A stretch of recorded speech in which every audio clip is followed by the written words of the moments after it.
Vous l'aurez remarqué à travers mes vidéos, les animaux préhistoriques me passionnent. Je vous invite alors à me suivre dans le monde fascinant des animaux ancestraux, car nous allons parler aujourd'hui de 4 animaux préhistoriques incroyables.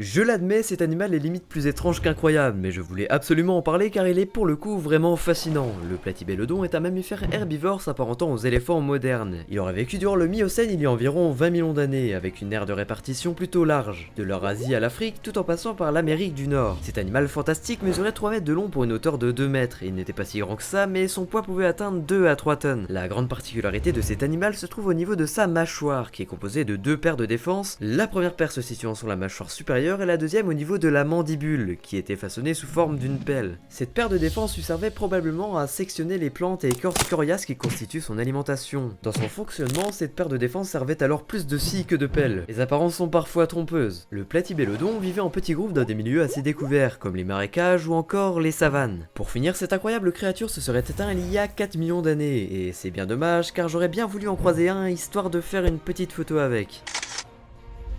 Considéré comme le plus grand primate connu, le Gigantopithèque peuplait autrefois les forêts d'Asie du Miocène au Pléistocène. Bien qu'il soit difficile de s'accorder sur la taille et le poids de cette créature, car les fossiles du Gigantopithèque restent extrêmement rares, les scientifiques pensent cependant, notamment grâce à la taille de leur mâchoire, qu'ils pouvaient mesurer d'1m80 à 3 mètres de haut, pour un poids de 200 à 500 kg. Ce gigantesque primate était un animal herbivore et totalement passif. L'image d'un Gigantopithèque souvent une autre bestiole est alors rapidement écartée.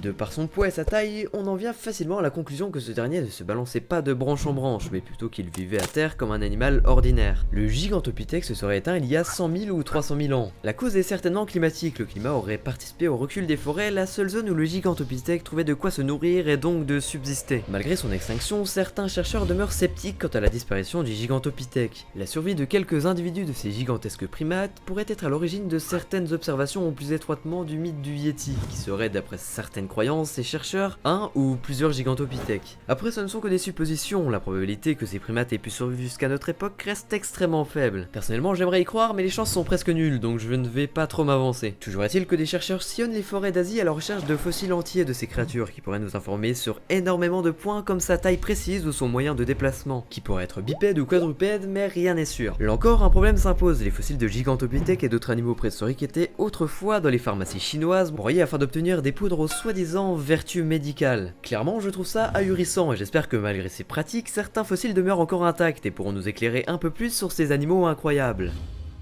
Le Quetzalcoatlus serait tout simplement l'un des plus grands animaux volants ayant vécu sur Terre, rien que ça. Avec une envergure de 10 à 12 mètres pour une hauteur d'environ 6 mètres et un poids avoisinant les 100 kg, cet énorme ptérosaure avait pour particularité d'avoir un gabarit extrêmement imposant et un cou anormalement long qui était équivalent à celui d'une girafe. Sa taille démesurée alimente un débat. Le Quetzalcoatlus pouvait-il voler ou non, et dans le cas où il pourrait, comment un animal de cette taille pouvait prendre son envol? Ici, la réponse semble être oui, on suppose que cet animal, bien qu'imposant, pouvait voler à partir du sol. Pour son envol, il se serait aidé d'une pente ou d'un promontoire afin de faciliter le décollage. De plus, on pourrait supposer qu'il pouvait, à la suite de plusieurs bonds, s'envoler à partir d'un milieu totalement plat. Pour se détacher du sol, le Quetzalcoatlus pouvait alors battre vigoureusement des ailes plusieurs longues secondes, afin de gagner de la hauteur pour finalement se laisser planer. Car le Quetzalcoatlus ne disposait pas d'assez d'énergie pour voler librement avec un corps si imposant. Bon, maintenant que le problème du vol est résolu, nous allons nous pencher un peu plus sur cet animal. Le Quetzalcoatlus est un reptile qui passait la plupart de son temps à planer gracieusement dans le ciel en Amérique du Nord. À la fin du Crétacé, il y a environ 66 millions d'années. Il serait alors un charognard qui parcourait le ciel à la recherche de carcasses de dinosaures, mais cette hypothèse n'est pas vérifiée. Ce ptérosaure aurait très bien pu se repaître de poissons ou d'autres animaux aisés à chasser, pouvant aller jusqu'à chasser des petits vertébrés sur Terre. En effet, son immense bec pouvait aisément attraper un Spinolest Xenarthrosus. Bien que souvent dans les airs, le Quetzalcoatlus pouvait également se déplacer sans problème sur la terre ferme, ses 4 pattes lui assuraient un moyen idéal pour se déplacer facilement. Et de toute façon, le Quetzalcoatlus étant un planeur, il finit toujours par atteindre le sol, et il est alors indispensable pour ce dernier d'avoir de quoi se déplacer une fois en bas. Bref, je pense avoir dit l'essentiel concernant cet animal, en tout cas il me fait rêver et j'aurais payé cher pour pouvoir voler sur son dos.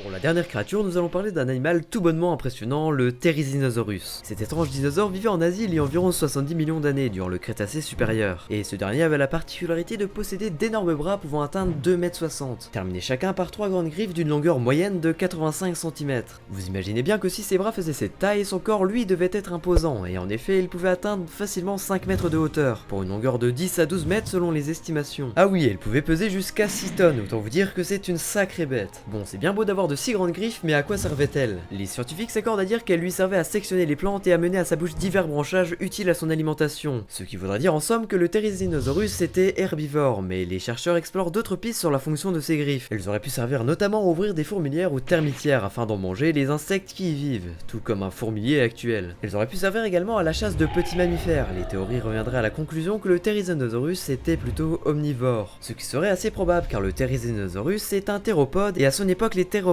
n'étaient que très rarement des herbivores. Et pour finir, en plus d'être utile pour son alimentation, ses imposantes griffes devaient dissuader la plupart des prédateurs de s'attaquer à ce mastodonte. D'ailleurs, le Therizinosaurus avait une morphologie tellement différente de ses compères qu'il a formé une famille à lui tout seul. L'allure de ce dinosaure reste néanmoins très floue, on ne dispose pas de suffisamment de fossiles pour reconstituer parfaitement son squelette. Certaines théories soutiendraient la présence de plumes sur certaines parties de son corps, mais de manière générale, il est tout de même aisé de se faire un ordre de grandeur quant au gabarit de ce dernier grâce à la découverte de bras et griffes gigantesques.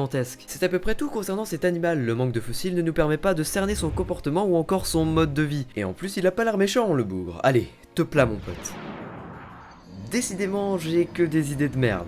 Voilà, c'est la fin de cette vidéo, j'espère en tout cas qu'elle vous aura plu. Tout comme chaque fin de vidéo maintenant, je vous invite à découvrir une chaîne YouTube. C'est aujourd'hui le tour de SmartCat, une chaîne qui n'a pas de rapport avec le sujet de ma vidéo, je l'avoue, mais c'est assez compliqué de trouver à chaque fois une chaîne en raccord avec le sujet. Bref. Passons. La chaîne de SmartCat est tout bonnement passionnante et elle a pour sujet principal le corps humain, que ce soit dans les mécanismes physiques ou psychologiques, voire spirituels, mais attention, tout cela est présenté de façon très intéressante, et on est loin de cours de physionomie ou de psycho barbant. Je vous invite donc vivement à vous abonner à sa chaîne, vous ne le regretterez pas. En tout cas, moi je vous dis à dans 444 444 ans pour une prochaine vidéo.